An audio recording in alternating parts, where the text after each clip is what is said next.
My research is about modeling pancreatic cancer using a tool called PhysiCell.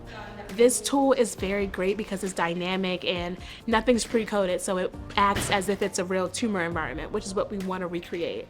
The goal is to make it super accurate and detailed so that we're able to use this as a way to predict petri dish samples, tissue samples, and create therapies based on our findings.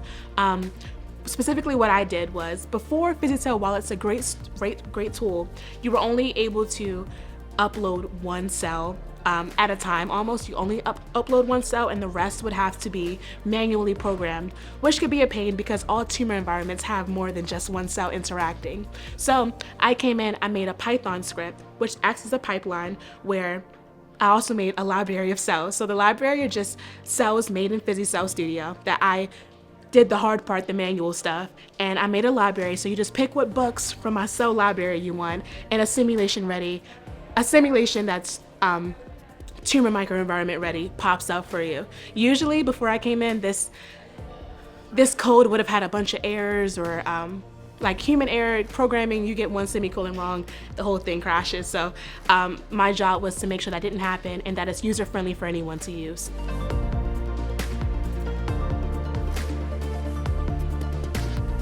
We're able to map our simulation growth to actual tissue growth and see how accurate they appear to be. Their tissue samples and the simulation was almost 100% accurate, which is great.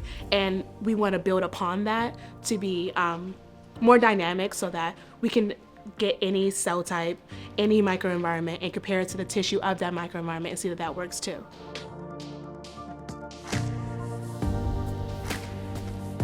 The hope is that this tool will be used by scientists in labs the same way that scientists use petri dishes or even mice. So you can do a 2-minute simulation of a 5-day incubation process, but it happens in 2 minutes. So we're speeding it up a lot. And once it's accurate, maybe one day it can replace petri dishes or be a step one in clinical trials instead of going through as many mice or using petri dishes.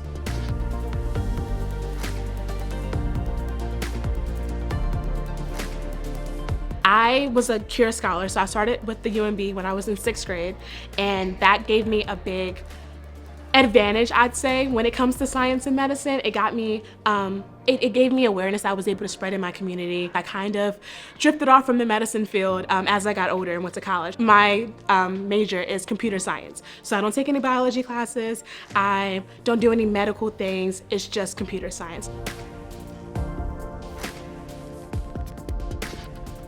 For this technology, I see this simulation allowing us to create patient-specific therapies for finding the cancer earlier. The reason pancreatic cancer is so deadly and urgent that we look into it is because it's a silent killer. The way we usually find this tumor is through a CT or MRI scan, which won't find beginning stages of pancreatic cancer.